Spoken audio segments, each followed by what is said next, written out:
సిటీలో గణేష్ నిమజ్జనాలు ఉత్సాహంగా సాగుతున్నాయి. క్రేన్ నెంబర్ 12 దగ్గర బాలాపూర్ గణనాథుడి నిమజ్జనాన్ని మనం చూస్తున్నాం. హుస్సేన్ సాగర్ మీద ఉన్నాం మనం. బాలాపూర్ గణనాథుడు 11 రోజుల పాటు పూజలు అందుకున్న బాలాపూర్ గణనాథుడిని క్రేన్ నెంబర్ 12 దగ్గర అప్పర్ ట్యాంక్ బండ్పై నిమజ్జనం చేస్తున్నారు. కాసేపటి క్రితమే బాలాపూర్ గణనాథుడు ట్యాంక్ బండ్ వద్దకు చేరుకున్నాడు. 13 కిలోమీటర్ల ప్రధాన శోభయాత్రను ముగించుకుని ఏదైతే బాలాపూర్ కట్టమైసమ్మ ఆలయం ముందు ఈరోజు ఉదయం బాలాపూర్లో లడ్డు వేలం జరిగింది. లడ్డు వేలం తర్వాత ప్రధాన శోభయాత్ర మొదలైంది. ప్రధాన శోభయాత్ర 13 కిలోమీటర్లు, సిటీ వ్యాప్తంగా ప్రధాన శోభయాత్ర 13 కిలోమీటర్లు పూర్తి చేసుకుని అప్పర్ ట్యాంక్ బండ్ మీద క్రేన్ నెంబర్ 12 వద్దకు బాలాపూర్ గణనాథుడు చేరుకున్నాడు. మనం బాలాపూర్ గణనాథుడు విజువల్స్ చూడొచ్చు.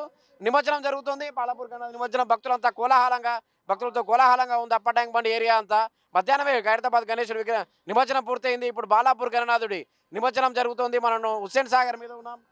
అతిపెద్ద విగ్రహం బాలాపూర్ గణనాథుడు. లడ్డు కూడా ఏదైతే లడ్డు వేలం జరిగిందో 35 లక్షలకు లడ్డు వేలం పాట అత్యధిక రికార్డు స్థాయిలో ధర పలికింది. ఇప్పుడు బాలాపూర్ గణనాథుడి నిమజ్జనాన్ని చూస్తున్నాం మనం. బాలాపూర్ గణనాథుడి మండపం కూడా ఈసారి ఫేమస్ అయింది. స్వర్ణగిరి టెంపుల్ తరహాలో ఇప్పుడు 11 రోజుల పాటు పూజలు అందుకున్న బాలాపూర్ గణనాథుడు నిమజ్జనానికి అప్పర్ ట్యాంక్ బండ్ పైకి చేరుకున్నాడు. 13 కిలోమీటర్ల శోభాయాత్రను ముగించుకొని బాలాపూర్ గణనాథుడి నిమజ్జనాన్ని మనం చూస్తున్నాం.